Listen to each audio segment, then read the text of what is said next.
It's a pleasure to be in front of you this morning, or this afternoon, to welcome Susan Avery, who is the President and Director of the Woods Hole Oceanographic Institution, as the speaker for today's colloquium. I also want to thank everybody who is not resident in Building 401 for braving the still slippery and snowy conditions out there. So it's actually nice to see a lot of faces in the audience today.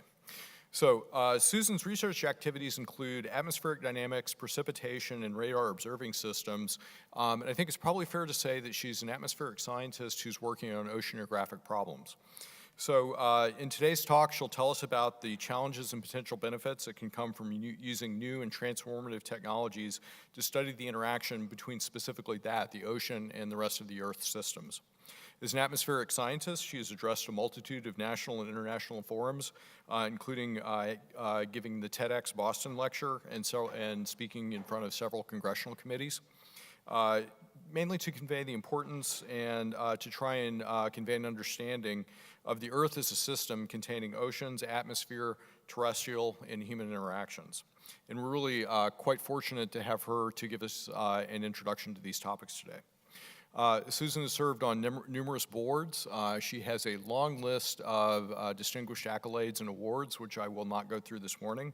And she's really been operating at the highest levels for a number of years in a number of different positions, including having been one of two U.S. representatives to the United Nations Scientific Advisory Board to provide guidance about science, technology, and innovation for sustainable development.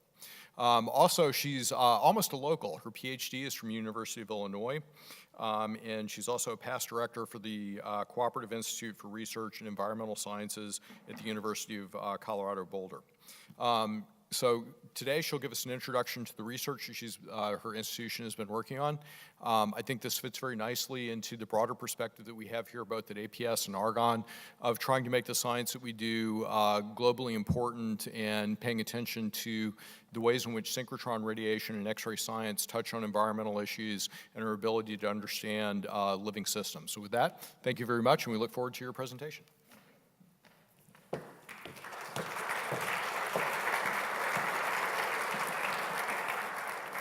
Well, thank you very much. It's been a real pleasure. My first trip to Argonne, and I've had a very busy day exploring all the things that you do here, just getting a little hint on what the capabilities are, and it's truly remarkable. I wanted to tell you a little bit, certainly in my conversations that came up today, when people say the word Woods Hole, they conjure up certain institutions. And there are in reality 6 science institutions in Woods Hole.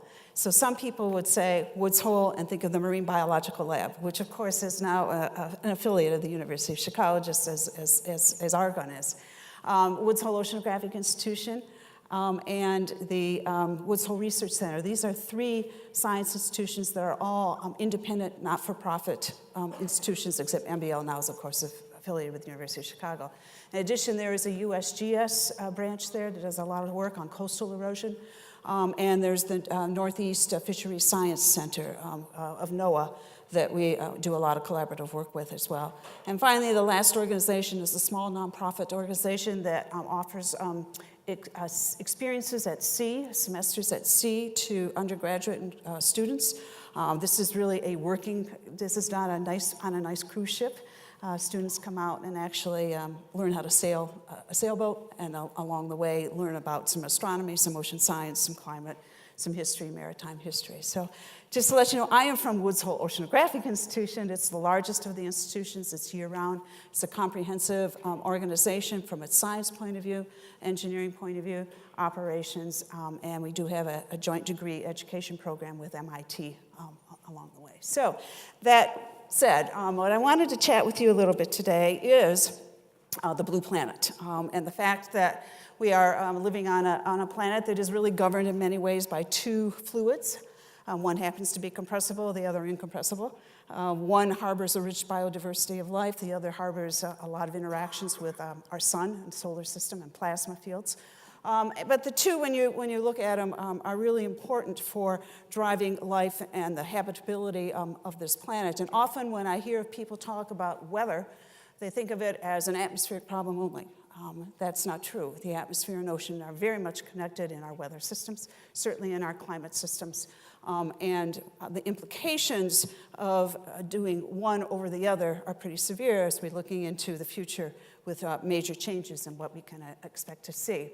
I'd like to just talk about the fact that we do have one atmosphere and we have one ocean. Many people think we have many oceans, we have one ocean because physically it is connected as one ocean.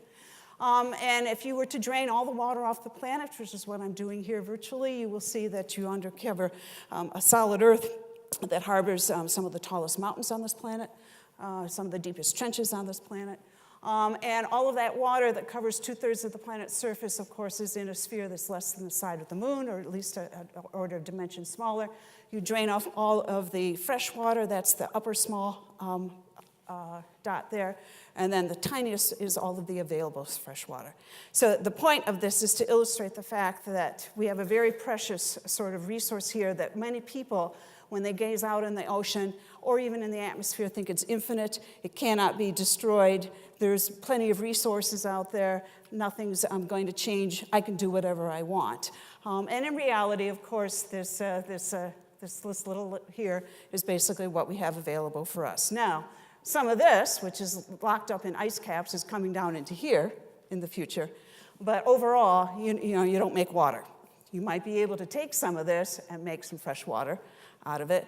Obviously, very energy-intensive processes right now that does that. So let's take a look at these two fluids and why we're calling it a dance, and I'll talk a little bit about this. On the left is basically a NASA model simulation of the ocean currents, of surface currents. On the right is a visualization of cloud cover, that satellite imagery of cloud cover. And when I showed this to a group of venture capitalists, they were, most people, they say, oh, you can see that these two fluids are flowing. Now, I've obviously sped up the animation of the ocean currents. They're not going that fast. But they are two fluids. You can see clearly sort of the, oops, wrong way, wrong button. I don't know if this will go now. You can basically see sort of the currents along here, and you'll see the cloud cover along in this band, and you see similar patterns, okay? And you see that they can be connected. You can visualize, in fact, that these two are connected in many ways. These motions are transporting and interacting with each other, and in fact, they do. Tremendous reasons for, tremendous purpose here in transporting and circulating heat, momentum, carbon, water, and other chemicals. So I called it a dance because when I talked to this group, they said, oh, there's a dance, there's this movement, there's this motion, and this motion is interacting. And sometimes the atmosphere may lead a dance, and sometimes the ocean may lead the dance, but they have to connect with each other in order to communicate with each other. So let's talk about this as a dance analogy, and it's going to break down at some point, but it's a way in terms of addressing at least what the general public might think is a way of explaining this. And what's obviously setting the stage for this dance is the sun and the planet, and the sunlight heats the Earth, making it warmer near the equator than at the poles, and so that heat obviously has to be redistributed in ways, and that's done primarily through the global wind patterns that materialize on the planet that govern the atmospheric global wind circulation systems and the global ocean current systems. And together, the cooler temperatures at the poles and the surface winds drive this three-dimensional circulation in the ocean. It's sometimes called the conveyor belt that you see right here. You see along the way here that certain parts of the conveyor belt, the heat is released to the atmosphere. At other parts, the heat is released to the atmosphere, and then a lot of the heat basically here will circulate warmer, the heat imbalance that you have at the equator up into the pole. The atmosphere will do the same thing through its global wind structures as well. And about 50% of the rebalancing of the heat budget will be done by the wind fields, and about 50% will be done by the ocean currents itself. Okay. Now, how do the two communicate with each other? They communicate through this surface boundary. The air-sea interface, it's very important, and it provides the connection. It's going to provide the communication between the two. And really the fundamental reason that the atmosphere matters to the ocean and the ocean to the atmosphere is that they exchange heat, moisture, momentum, nutrients, and biogeochemical properties. And this is the mechanism of what you do. Now, if you look at this is not a flat surface. for communicating with. It's a very complex surface. You certainly have things like wind stress and flux of latent heat and sensible heat. You have temperature communications. You have wave motion. Some of these waves will break. Some of these will bring off spray and bubbles. These are all waves. You have turbulent eddies both at the interface below the ocean, in the ocean, as well as in the atmosphere. And of course, there's communication through the solar radiation and up of long wave radiation. And so this is a very, very complex interface to communicate. A lot of communication skills are going on. And a lot of people who work on air-sea interaction are really looking at these different mechanisms and what are the fluxes of this heat, the momentum, and the nutrients that basically express themselves and allow the dance to occur and the planet to move forward with its redistribution. One pattern that clearly emerges, you will have a carbon pattern, but I've just illustrated this with water. One pattern that actually emerges with this atmosphere-ocean communication is the global water cycle. And I think you probably know by now that the ocean is the primary driver of the global water cycle. You have evapotranspiration, land precipitation, clearly human use of groundwater, rivers, and runoff. All of these contribute to a global picture of our water cycle associated with the atmosphere and ocean exchange processes. So one dance is the El Nino. Most of people probably here understand an El Nino signal. And it's one dance here that is illustrated here. This is a normal year in equatorial region where you have a strong Walker circulation with trade winds blowing from east to west.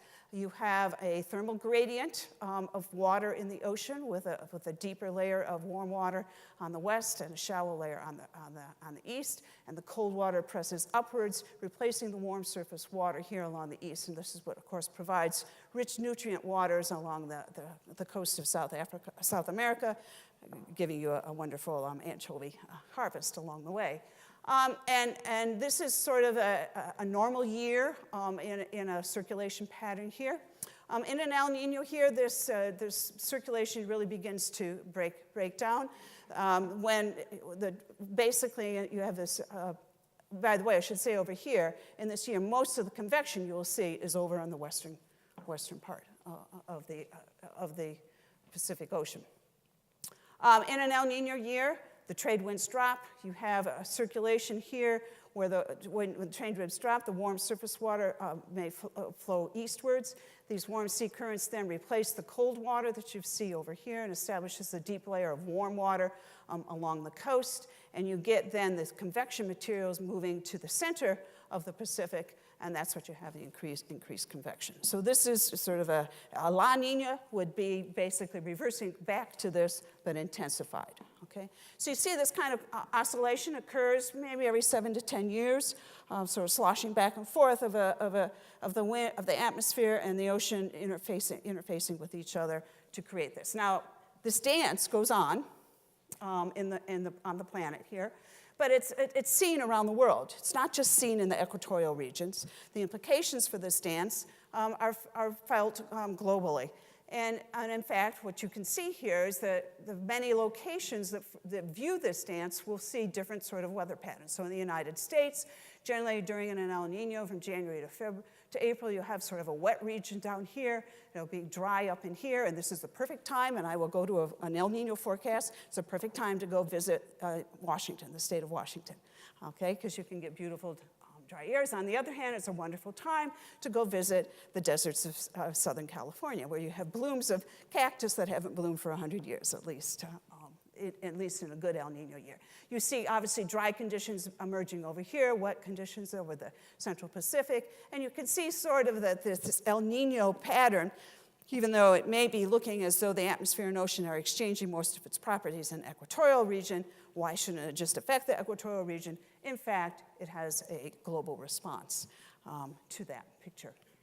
Now, so that's just one example of a sort of a balance that we've known about in terms of an atmosphere-ocean oscillation. There are many, many other examples I could give, but I really want to get to the fact of what's changing. And so humans are changing the characters of the dancers of this blue planet. And we're doing it through, obviously, the excess carbon that we're putting into the atmosphere, 9 billion tons of carbon from deforestation. And I don't have the number here, but 40% of that, plus carbon, 46% of that excess carbon will remain in the atmosphere. The land, about 29% of it will be uptaken by plants, and the oceans will get about 26% of that excess carbon dioxide when it gets dissolved into seawater. And so the 9 billion tons of carbon per year gets distributed in many ways like this, and you can obviously see that when you start putting this much of carbon back into these systems, that perhaps the dance players are going to change. Okay? So what is the result of all of this? So classic atmospheric carbon dioxide signal from the Mauna Loa Observatory. This is the Keeling curve from the 1960s up until about, I think it was about 2012 there. And you can see, obviously, the increase in atmospheric carbon dioxide. But what is the heat content? What's happening to the Earth's total heat content associated with this increase in carbon dioxide? Well, if you add up the heat content in the land and the atmosphere and the ice associated with this excess carbon dioxide, that's this orange curve here. And you can see quite readily that about 90% of the excess heat is actually going into the ocean. So in reality, if we didn't have an ocean right now, okay, our atmosphere would be a lot hotter than what we're looking at right now. It's a buffer. It's been buffering our human activities in the climate zone by basically absorbing the heat associated with the excess carbon dioxide that we put in.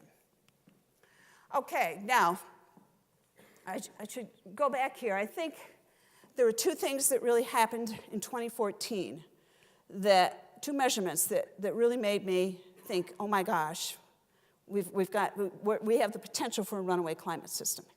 One of them is we've reached 400 parts per million in atmospheric carbon dioxide. You know, when I started working, it was 280 parts per million. It's now up to 400. The second thing that happened was that for the first time, we'd be able to get evidence that the heat and the warming is no longer just penetrating the surface layer of the ocean, but is beginning to penetrate to deeper depths. So there was a lot of controversy in 2014 about the climate hiatus, that the global surface temperature was basically leveling off, and those climate skeptics were basically saying, oh my goodness, they really don't know what they're talking about. There is a climate hiatus, and climate change really isn't going on. But in reality, what's happening here is that, oops, I'm just pushing the wrong buttons here. That the warming of the surface ocean appears to have slowed, but the deeper ocean is now warming. So this shows the total depth is shown in this purple color. The upper is in the black, and the upper 300 and upper 700 meters. And you can begin to see that this heat is basically increasing, and you're getting it to deeper and deeper depths within the ocean. Now, that is a real worrisome factor, because if you think about it, the tremendous heat capacity of the ocean, and as it begins to go to deeper levels within the ocean, really means that now you're talking about a reservoir of heat that's going to be around for millennia, not just hundreds of years, but millennia. And the deeper it goes, the more changes that you're going to have, the more absorption of that ocean, the heat into that ocean means it's going to be around for longer periods of time. Okay. Now, people often will say, okay, well, it's cold. And in 2020, certainly in 2014, there was a lot of talk about the fact that, okay, we have a very cold situation. We have this polar vortex that's coming down. We have this very, very cold along the East Coast. Of course, one forgets that it was very, very warm along the West Coast last year. And part of this polar vortex, or the jet stream, is associated with the land or the ocean and the atmosphere exchange processes and what's happening in terms of the thermal gradients. And so generally, polar air will be constrained in the wintertime to the high latitudes here. And in the case of 2013, you had a circulation system in the atmosphere that was contained quite a bit northward of where it would go. But in 2014, of course, it extended quite a bit southward, and you could see that it was undulating a lot more than what you had here. Okay? These circulation features are associated with a couple of things. First, the polar vortex, or in general, is established by the temperature gradients between the mid-latitudes, if you will, and the Arctic. Okay? Now, in the warming situations that we're seeing right now, the Arctic is actually warming more quickly than the mid-latitudes. So that temperature gradient is weakening over time. And so you basically get sort of a weaker, in a sense, polar vortex, a weaker constraining of the winds into the polar regions. Secondly, you can see here in some years there's not many undulations here, and there's a lot of undulations here. This is basically planetary wave scale waves. These are associated with forcing functions, that is heat-driven, again, by major global features. The heat difference between the land and the ocean will create a planetary wave structure. Motions over the major topographic features of the planet will create these wave motions. And if you have a weaker polar vortex in general, the planetary waves will manifest themselves more than if you had a strong polar vortex. Okay? Planetary wave activity tends to be larger in the winter than in the summer months, so that's why you don't see the same situation happening in the summer months. So, although it was very cold this particular year in 2014, about a year ago here, along the east coast of the United States, basically back in a year earlier, it was very, very warm. And in fact, this year, during this period here, because the polar vortex was so symmetric and it was quite a bit northward, we had very, very mild warming, mild conditions. And that warmed the ocean pretty significantly. So that when spring came along, the warming waters were already fairly warm, and they even got warmer. During this particular spring here, there was a lot of a massive migration of certain fish species that, northward that you hadn't seen before, associated with the movement. Particularly the lobster fisheries in Massachusetts moved quite a bit northward. That was a year when the price for lobster was quite low. One could get a good, decent lobster dinner along the way. So with all of this warming situation, the loss of sea ice is probably the most sentinel feature of that warming in the Arctic. It's shown here is just the Arctic sea ice area.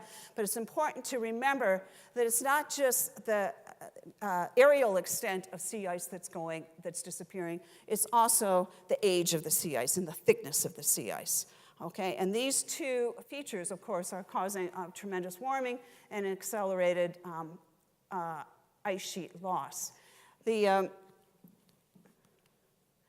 going to stop here. The accelerated ice sheet loss has not been able to be captured in current climate models, in part because we haven't understand the dance, if you will, between the atmosphere, the ocean, and the ice itself. Okay? And so over these last few years, or the last decade or so, there's been a really concerted effort to try to look at glaciers from an atmosphere-ocean-ice interaction rather than just from a land-based interaction. And most glaciologists are land-based glaciologists. They study glaciers from the land perspective.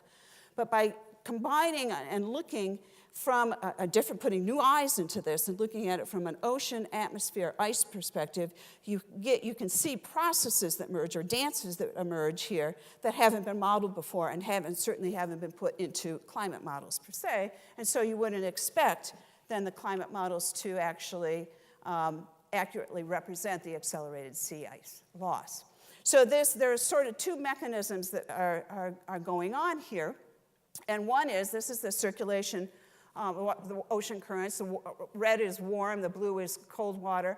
And here you have Greenland here. And these warm currents here, under the right conditions, can go up into the fjord systems of the Greenland topography, the fjord systems, which of course bring warm water up into these. Now, these warmer arrows are getting warmer as time goes on here. And what's happening here is that these warm waters actually come in. You have sort of warm surface water, cool, cold waters, and often in a regular sense, in balance, these would be too imbalanced. You would replace enough ice as you lose ice. But what's happening is you're getting these warmer fjord waters coming up and eroding, if you will, the grounding point of the glacier, and so allows the ice to basically slide off more quickly than it would have in the past. So you've disrupted the dance a little bit. You know that dance is no longer in a balance where I create enough ice as much as I lose ice. I'm now not creating enough ice and I'm losing more ice, basically. So that's one mechanism. The second mechanism that's happening is a dance between the atmosphere and the ice. And in the wintertime, snow basically builds up, and the weight of the snow is on these glaciers, and they slowly sort of migrate down here. But when summer comes, the sunlight comes up, the atmosphere is now warmer, and it starts to melt and form these lakes. When these lakes get to be large enough, they basically crack the ice, and the water just drains along, lubricating, if you will, the bedrock of the ice, the glacier with the bedrock here, down into the water, and then basically just takes all of this water and dumps it into the ocean. Okay? Eventually, there's this crack here. These lakes, which form over the spring and summer, basically, can be quite large in extent. They can take months to form, and once this crack occurs, this can discharge that entire lake into the bottom of the glacier in about a couple hours. So it's very dramatic to see if you're up there. It's this dramatic cracking and a dramatic loss of the water along the way. So these two combinations of a dance between the land, or the glacier, the ice, the ocean, and the atmosphere are basically processes now that have been documented. Experiments have been done. You now have the ability to quantify these, begin to put it into mathematical expressions that could eventually be put into climate models. Okay? Now, why is this so important? Probably one of the most sentinel measurements, the most important measurements that's really needed is to understand this glacial process, because it will be a major contributor to sea level rise. Okay, and this is a map of the sea level rise from 1993 to 2008. The main reason for showing this is to show you that sea level rise is not uniform across the country, across the world. There are places where the sea level rise will be more dramatic, other places where it will be less dramatic. It has been less dramatic. And keep in mind, also, there are places where actually the sea level may decline because the ice, which has been keeping the sort of land surface down, is rebounding, okay, as the land or the permafrost in some of the areas in the north begin to thaw and melt. But sea level rise is probably getting a good idea of the calculation of sea level rise and the implications that it has for coastal cities. A lot of the mega cities in the world, most of the mega cities in the world are located in coastal regions. The implications for infrastructure, the implications for migration of peoples, mass migrations and displacements. Current projections would have, for example, the Maldives completely submerged, and that whole population have to be transported to some other country along the way. So these are some of the issues there. Now, this dance I've just talked about as more of a physical dance. But the dance in the atmosphere and what's happening in the atmosphere and the ocean also plays out in sort of a biogeochemical dance. And as the atmospheric carbon dioxide increases, what this map is basically, these plots are showing you, here's the carbon dioxide increases in the surface ocean and in the atmosphere, and this is in the pH, the resulting pH of the ocean. So effectively what's happening is that as the carbon dioxide, the excess carbon dioxide in the atmosphere that makes it into the ocean, it gets dissolved in the ocean, the carbon dioxide gets dissolved through simple basic chemistry equations that cannot be doubted.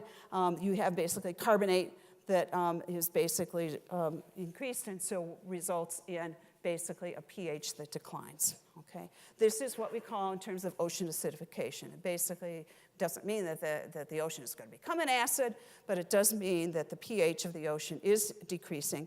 And there are certain, and it's decreasing rapidly, okay?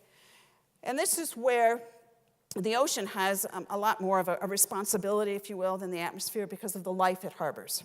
Okay, the biodiversity of life that's in there, the tremendous life that we enjoy, the services that we enjoy from that biological diversity. And so any shell-producing organism, coral reef systems are basically worried or are going to be stressed by a lower pH. Certain coral reef systems will be more resilient to this than others. But again, what's happening is that it's happening in such a short time scales that the ability for life systems to actually adapt to changes and evolve to these changes is what's at risk here. Okay. What that means, of course, is changes to both at the micro level. This is basically a single-celled organism, part of the food chain that produces a shell to complete coral reef systems. And there's now demonstrated work that's being done in coral reef systems and in on shell-producing animals to determine what the consequences might be, and to identify which of these species might be a little bit more resistant to these rapid changes, and if so, are resilient to these rapid changes, and if so, how can you nurture them along or protect them in ways that would perhaps allow them to have a better chance of survival in some of these environments. So, but what's the interesting thing about these changes? It's not so much this one thing or that one thing or that one thing. It's what happens when they come together in a real feedback loop system. And so the one scenario that is, and this is just one of these nonlinear feedback systems that oceanographers are quite worried about, is the triple threat, which is unexpected consequences. And I'll step through it. You have basically global warming associated with the enhanced carbon dioxide and other greenhouse gases, I should say, at the surface of the ocean. The surface of the ocean is absorbing some of that excess heat. And because of that excess heat, you get a warmer layer that reduces the mixing within the ocean interior. Okay? So there's lots of mixing, if you will, of nutrients and everything that go through this sort of surface layer of the ocean. And just think of it as putting sort of a cap or a lid on some of that. Well, it's not quite a lid, but full there. So what happens there is because that reduces the mixing, then this interior column of the ocean, where the mixing would mix oxygen down into the deeper levels of the ocean in normal circumstances, is not there. Okay? So why is that important? Marine mammals that require oxygen from the ocean are now basically deprived of habitat or areas where they can go because these minimum oxygen zones are have basically expanded. Okay? So what you have here, the surface ocean, the heating reduces the mixing, and these minimum zones basically expand in depth. Now, combine that with what's happening on the coast. So what you have in the coast, another threat to the ocean is the tremendous nutrient runoff and atmospheric deposition that feeds phytoplankton pollutants. So all the pollution, whether it's nitrogen fertilizers, other sorts of other pollutions that come off our agricultural lands into our river streams and down into the ocean, basically produce nutrient runoff situations. And there's any number of pollutants that contribute to this. So they feed these phytoplankton blooms. So you will see these phytoplankton blooms, many of which you can see from space, from spacecraft. They're quite extensive. The microbes decompose the plankton, depleting oxygen in the water. Okay, so you've got two things going on. You've got things going on sort of in a long-term state associated with global warming, and then you have coastal issues going along with associated with depleting oxygen in the water in the coastal region associated with pollution activities. You combine this together, and what happens is as these expanding oxygen minimum zones up here shoal up onto the continental slope, adding to the low oxygen waters here, you even further enhance low oxygen zones. So the ocean is experiencing a lot more low oxygen zones in its coastal regions than in the past. Okay? All right. And this just illustrates, again, how this dance between the atmosphere, the ocean, and now life get played out. This is a very, very complicated diet. Well, it's not complicated. It's not that complicated, but it illustrates all of the processes that you have to think about in this dance in terms of nutrient exchange, the shelf break. This is along the continental shelf. The continental shelf, at least on the East Coast, is quite a dramatic drop-off across the continental slope. It happens to be the area of some of the most rich biological productivity in the ocean. But understanding this atmosphere, ocean interface up here, what's happening in terms of our weather and climate, which forces a lot of these shelf break processes, both at mesoscale and submesoscale, and then what happens to the ecosystem. This is all of the things that we're trying to figure out when this atmosphere-ocean exchange. So what is the shelf break life lookup? This is basically an autonomous underwater vehicle, Remus, that was designed and built and now manufactured by Hydroid. And basically, what this is taking a look at what's the life on the shelf there off of the East Coast. And what was made? This is looking at a camera that's looking. This is a camera. Start again. There's the Remus autonomous underwater vehicle. Where it's being deployed along the continental shelf here. You have, this is the deployment phase going into the water. And then now have a camera that's looking back to the back end of the autonomous underwater vehicle.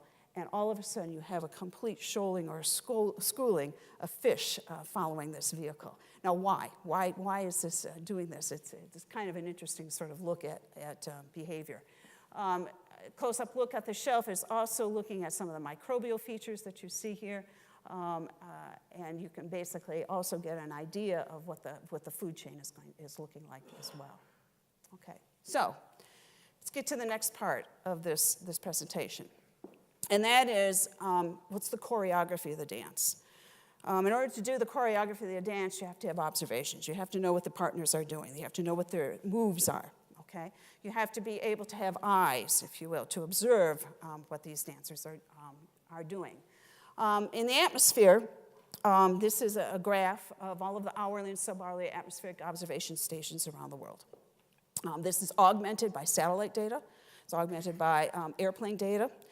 It's augmented by other data that one can see. So you can see that you have a fairly, at least land-based, observing system for the atmosphere that is basically your eyes on what the atmosphere is doing, how it's moving along. This is fed, of course, into a world data center. The WMO coordinates these world observations. They are available. They go into your weather forecasting models that you get every day.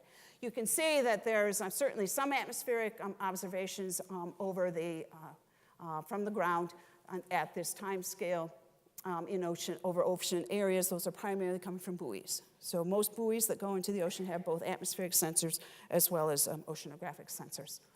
But you also see that the density is pretty good, considering what I'm going to show you next, which is what we have in the ocean. Okay, so the ocean equivalent backbone is the Argo program, the Argo sensor. These are Argo floats. They are easily to deploy. You can throw them easily into the ocean. They go down about 2,000 meters in terms of a profile that goes up and down along a wire, and it will measure your standard oceanographic variables of temperature, current, salinity. They're obviously much more sparse than what you saw on the atmospheric side. And also keep in mind, though, satellites are not going to penetrate the ocean. Satellites will only give you a measure of the surface, what's happening on the surface. Okay? What's assumed is that the surface expression is an expression of what's happening below. But that's it doesn't give you enough details in order to be able to describe the stance. So as of September 2014, there were 3,628 of these floats, and this was an image of where they are. And they float around the currents, and this is, again, distributed worldwide. It actually goes into weather forecasting or into forecast offices as well. There's obviously a major dearth of observations in the areas where change is happening quite rapidly, up in the Arctic, and of course there's not much in the southern ocean regions as well. I'm talking about how we're now changing some of these observing eyes, if you will, on these dancers. And the Argo float system currently measures depth, temperature, and salinity. It goes down to about 2,000 meters, as you say. Here's the wire. It has about 1 hour at surface. It records the temperature and salinity as it rises, and it drifts basically for about 10 days before it comes back up and goes back down again. There are, in the plans, deep Argo floats that will measure down to 6,000 meters of depth. This is really, really important given the fact that for the first time we're beginning to see that heating going down and deep into the ocean. We really want to get deeper down into the ocean. So these deep Argo floats, if funding should arise, are basically available and are ready to be able to go. And many of the Argo systems some of them are being replaced with these deep Argo floats. What's more interesting in many ways is the new innovation or new technology development of incorporating biological sensors and not just physical sensors on these Argo floats that will measure variables such as dissolved oxygen, dissolved organic matter, nitrate, chlorophyll, particle scattering. And these are just in the testing stage right now, and something that would really begin to enhance our understanding of the dance between what's happening in the ocean and its biological response. The other thing is what to do in the Arctic, and indeed under ice. And so there's been, again, development of an ice-tethered profiler that will be able to that takes measurements, again, along a wire here. Basically, it's a buoy, this yellow buoy here that's embedded in the ice. You have a profiler that goes up and down. Like I said, here's, sorry. Okay. Here is basically the system here. It goes basically up and down, and then this whole ice tether profiler just flows with as the ice moves. So, with GPS coordinates, you can track basically where it's moving, so you have an idea where this sensor is going. It communicates its data back up through a satellite. And here's just an example of the motion of these ice tether profilers around in the Arctic region over a given time period. They're disposable. You don't pick them up, you lose them, and they're relatively inexpensive when you talk about in terms of oceanographic instrumentation. So this has given some sort of opportunity to take a look at getting some physical measurements underneath the ice to determine what's happening up in these regions. There are a lot of other frontiers of knowledge in the ocean where the technology is basically ready and has been underdeveloped. A lot of it is ready to be deployed, certainly working under ice with autonomous under vehicles, not just to get the vertical dimension, but to be able to move horizontally underneath the ice, the climate dimension, the deep zones of basically the trenches, if you will, which house a diversity of life that we know that we are just beginning to explore. The mid-water columns where there's an inverted pyramid of biomass, and the marine microbial area, which is also pretty critical. And this last area, these biology areas, are where there's been tremendous advances in thinking and developing technologies. But let me first just talk about exploring under the ice using a vehicle that allows you to get horizontal movement and be able to take measurements or take looks horizontally. And this is the Nereid under ice vehicle that was just developed at Woods Hole Oceanographic Institution. This is video from its first test drive that was just happened this last year. And what you're seeing here is views of the water column, not just vertically, but horizontally. And because there are cameras both looking downward as well as upward, you could see this microbial life just hanging on the underside of the ice. The biologist that was on this particular cruise, this expedition, basically said they had no idea that there was that much microbial life living underneath the ice in the Arctic region. So now this is visualization. This is just taking a look at visualizing, and a lot of oceanography takes advantage of imaging. But there are other ways that one has made progress in looking at the biology of what's going on. And if you look at the bottom of the food chain, plankton, and plankton is a catch-all term for microbes and bacteria and single-celled organisms and simple organisms. Plankton, they're the bottom of the food chain. And this is the many faces of plankton. This is, images of various plankton. And, what you'd like to know as a biologist is which species are present, what are they doing, how is the ecosystem changing over time.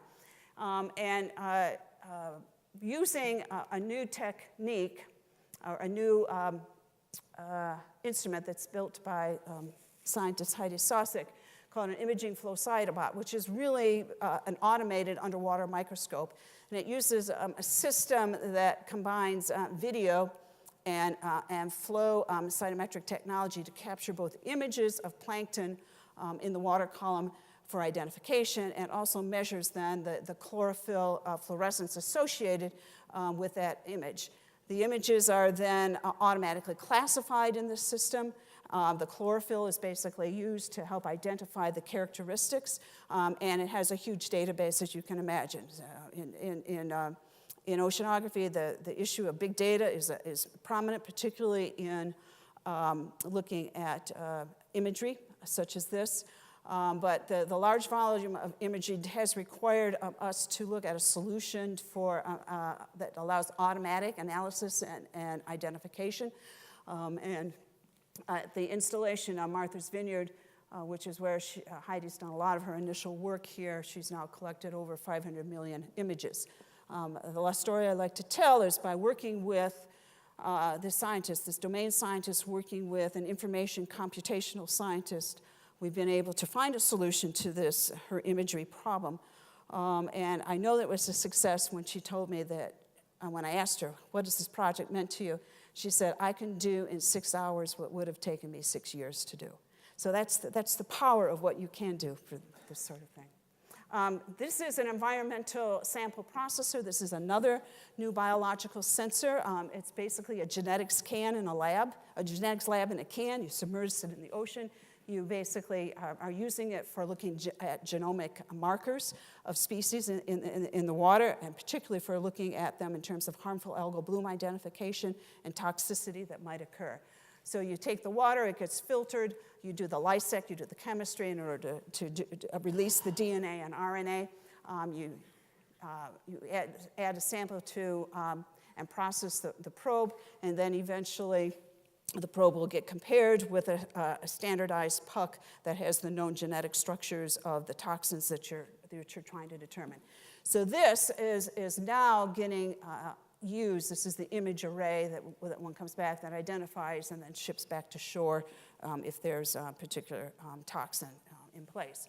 So this is also revolutionizing then our ability to really do some major genomic studies. And in fact, this combined with biological modeling of harmful algal blooms, which I think I'm going to have to just show here. This is the model of taking looking at the biological life cycle of a particular cyst, how it interfaces with its atmosphere and ocean environment, and how the bloom basically matures, writing the mathematical model for it, creating then a model that could capture what this bloom particularly would look like.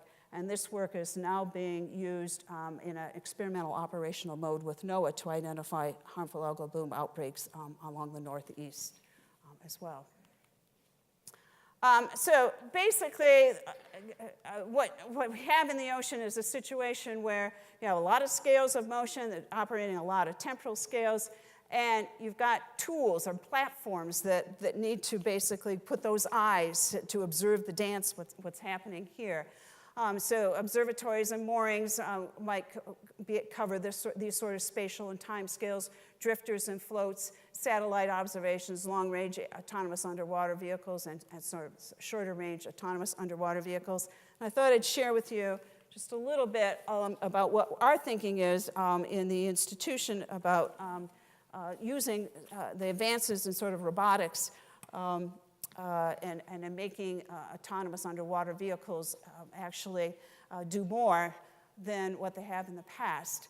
So this is sort of a diagram of some of our thinking, of sort of a phased approach to autonomous exploration of the ocean. And what you have here is basically an AUV that could be working at tens of kilometers spacing here.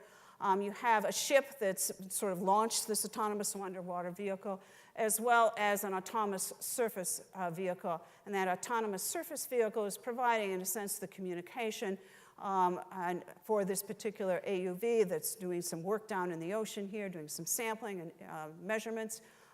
And it might be doing this for 1 or 2 days. The ship can go off for 1 or 2 days, do something other work that they're doing, and then come back. The AUSV, autonomous surface vehicle, can communicate with the ship and get back. So that's sort of phase 1 in terms of AUV operations or autonomous exploration. Phase 2 would just shown here, sort of a ridge survey that might be hundreds of kilometers in spatial dimension. And in this case, you have an autonomous surface vehicle that is basically replacing the ship altogether, okay? And you're doing the communication. It's launched the AUV. It's doing all the communication, and it communicates back to shore the data that it gets. Phase 3, which is totally on a paper design, blue sky phase, would be where you have basin scale surveys looking at thousands of kilometers of surveys. And in here, you basically have pure autonomy here. There's a change, if you will, in the surface vessel itself. The autonomous surface vessel has become a lot more powerful. It can communicate more easily through perhaps an optical modem, which has been developed along the way in this work. So typically, when you are looking at autonomy in the ocean, people think about as decision-making as sort of a key intellectual thing. How do the humans and machines interface? What will the robot do? What do you want it to do? But the ability for a human to basically communicate objectives in a simple way in the ocean is essential for these functional systems. And they require some very highly flexible software systems that are out there now that will carry out very complex missions. But they're still just pretty difficult to configure.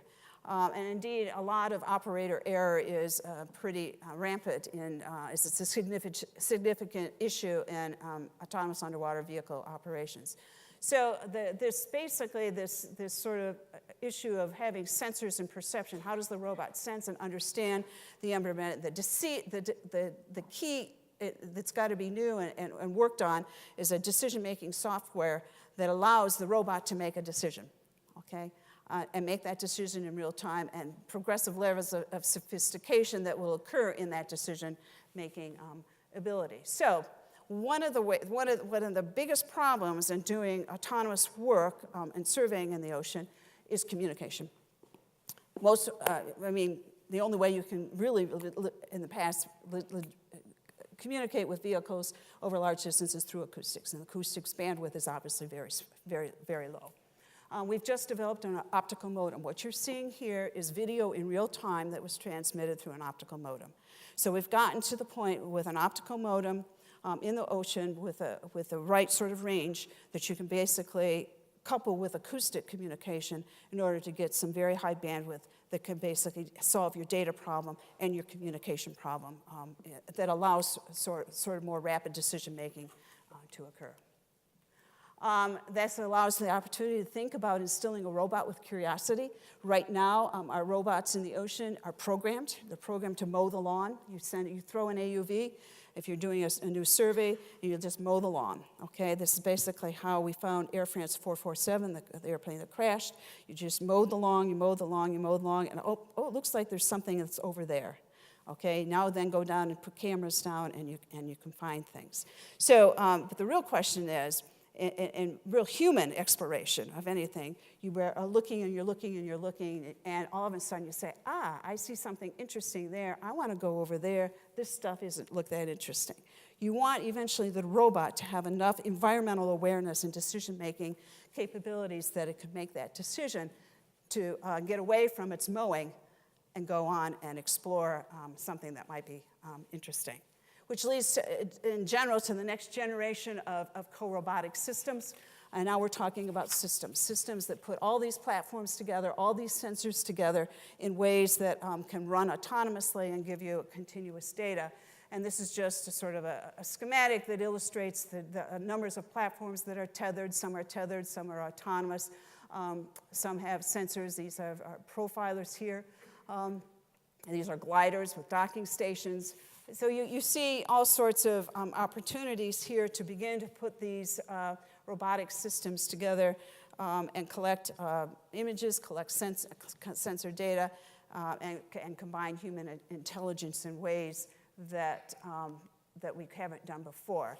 One of the most interesting projects that I've been working on over the last 7 years has been the Ocean Observatories Initiative, which is a $300 million initiative sponsored by the National Science Foundation to put one of these observing systems in place in 6 locations, 2 in the Northern Sea, one at Papa, one at Erminger, one at Argentine Basin, Southern Ocean, and then 2 coastal arrays, one off the New England coast and one off the Juan de Fuca Plate, using, again, these profilers, gliders, autonomous underwater vehicles. This is being deployed right now. Data is now coming back. It will, for the first time, give oceanographers 24-hour-a-day information, 7 days a week, 360 days a year, something the atmospheric scientists have long had. And that should really change the way you do it. The other thing that's happening is this real interest in the Arctic and its influence on the North Atlantic. If you look at the Gulf Stream in the North Atlantic, you see up in the Arctic regions a very, very complex circulations. This has not been measured.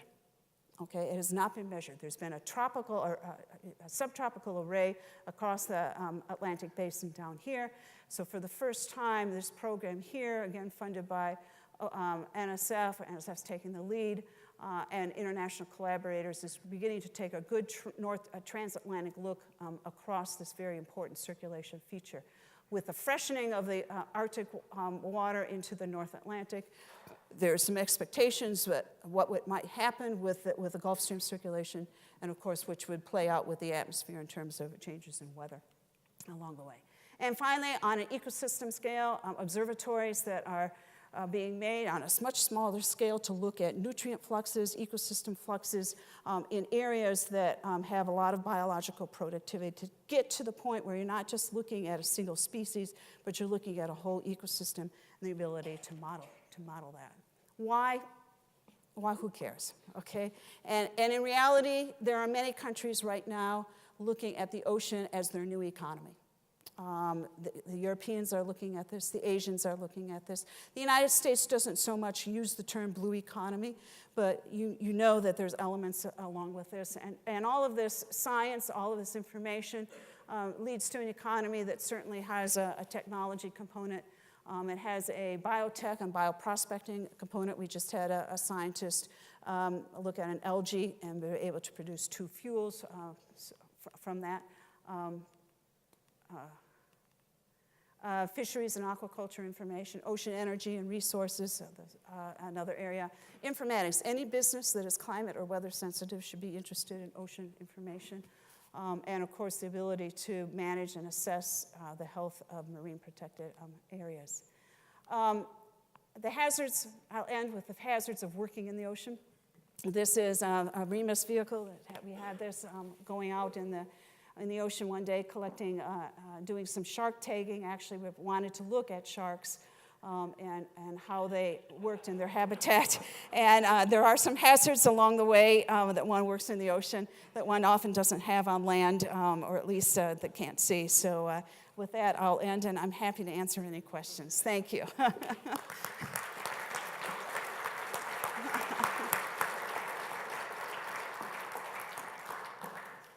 So one thing thing I'll say, for those of you who are beamline scientists in the audience, you're feeling a lot better about your users right now. So thank you for that wonderful introduction. So let me take the chairman's prerogative and ask the first question. Sure. So what is the one thing you don't know right now that you most want to know? Oh, the one thing we know, oh boy, that's a hard question. There's so many things that we would want to know. I think we would want to know how the basic circulation system is changing. Okay? All right? I think that's one of the things that we really would like to know. This last year, in November, or in 2014, all the conditions were ripe for an El Nino to happen. We talked about it in the newspaper. There were lots of talks about an El Nino year is coming, El Nino's going to here. It did not materialize. Why?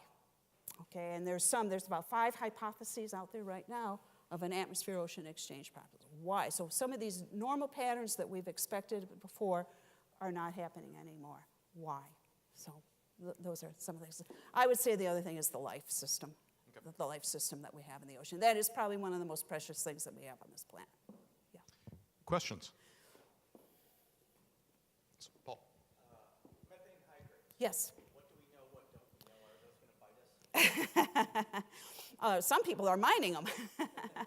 Japan has done some mining of the deep sea methane hydrates for energy. Methane is certainly a big greenhouse gas. A lot of the methane hydrates are basically under pressure. They're in the deep ocean. They're under pressure, cold temperatures. And, the pressure's not going to change, okay? But methane hydrates associated with permafrost, the release of methane associated with permafrost melting is something we should be concerned about. Yeah. Yeah. I've talked to my geologists about this, and they're kind of skeptical. They would say, on a cautionary note right now, from a scientist's point of view, they would be worried about what's happening in the permafrost area. But all of that methane that is basically in the calthrates associated in the deep sediments of the ocean, they're embedded in that because of 2 things. You have to have the cold temperatures, and you have to have the pressure. Okay. Now, if it were to be released, it most likely would not, according to them, most likely would not get to the atmosphere. It would just get dissolved within the ocean itself. So it might have consequences, dramatic consequences in the ocean. I don't know what would happen, but it wouldn't necessarily make it up into the atmosphere. It would just go into a gaseous form and get dissolved in the ocean. Yeah. How are your observation locations in one of the last slides you showed? How are those sites selected? 4 or 5? Yeah, they were selected primarily by science drivers. And there was a scientific workshop that was held on what you could do with sort of more continuous observation and sort of what were some of the key outstanding questions.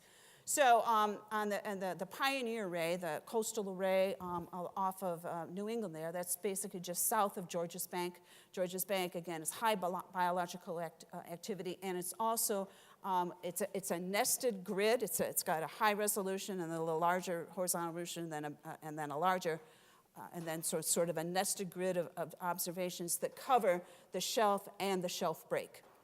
And that is from a biological and physical point of view, it's such a dynamic region in the ocean that we know nothing about. And so that's why that reason was chosen. The coastal array on the left, on the west coast, is on the Juan de Fuca Plate. It's one of the most instrumented and obviously earthquake-prone zones. It's a Cascadia fault, and lots of information that's kind of needed. It's been an easy place to really get to a plate tectonic area to study the geology that's happened. The to northern Papa has been a long-term observing site in the Pacific that just needed, that has anchored some climate models, but needed more continuous operation and data. The Erminger Sea was very interesting because if you look at climate models, any climate model that you look at that makes projections of sea surface or surface temperature up to 2050, you will see that it's mostly red. Okay, the temperatures increase, except over the Erminger Sea. The Erminger Sea is that area where there's deep return circulation of through cold water deep down into the ocean. And that's where that OSNAP program was really pointing. The two southern ones, actually the Argentine was just added at the last minute. The Southern Ocean is, in part, the Southern Ocean is believed to be one of the largest areas of uptake of carbon dioxide, that as well as the Atlantic. And we have very few observations in the Southern Ocean, absolutely very little. So that was sort of to anchor what might be an international observing array in the Southern Ocean. The Argentine Basin, in a sense, is also a very critical point, and from a climate perspective and a biological perspective as well, sort of a counterpoint to the Pioneer Array in terms of the biology and the physics that is down there. So a workshop was held. These big scientific questions were said. What could we do if we had continuous operations? These arrays of the OOI are supposed to last for 25 years. So we're talking about a long-term observing, a major investment, if you will, in ocean observing for some key areas. So that's how it was decided. All right, any last questions? Yeah, back here. So in one of your videos, there was a school of fish following the autonomic vehicle. Yeah. Why did that happen? And if we see this, something changes by the measurements, can you draw any conclusions about how your observations are actually affecting the ocean? Yeah. So the answer is they were actually very surprised by the schooling of fish behind the vehicle. The vehicle was put in. Again, this is one of these. This is again off that continental shelf. Lots of biological activity in general, but you wouldn't see it like this. But for some reason, they really loved that autonomous underwater vehicle, and they just came to it. So why? Those are the things we just don't know. Yeah, just don't know.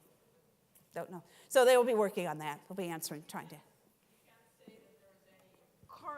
It could be their currents. It could be some heat that was being let off. It could be, it could be curiosity for all I know. But I think it probably is some motion in the ocean that emulated something that the fish thought might be interesting, food-wise, probably. Jonathan. In the area, especially of autonomous vehicles, I wonder to the extent to which you're either collaborating or competing with, like, the U.S. Navy. Well, first of all, one has to appreciate in oceanography that the Navy has been probably the single most great investment in oceanography observing systems. And certainly AUVs and the history of AUVs, the development of AUVs have been really supported by the Navy all along. The NSF is taking advantage of it right now. But the Navy investment in ocean obs has been huge since World War II.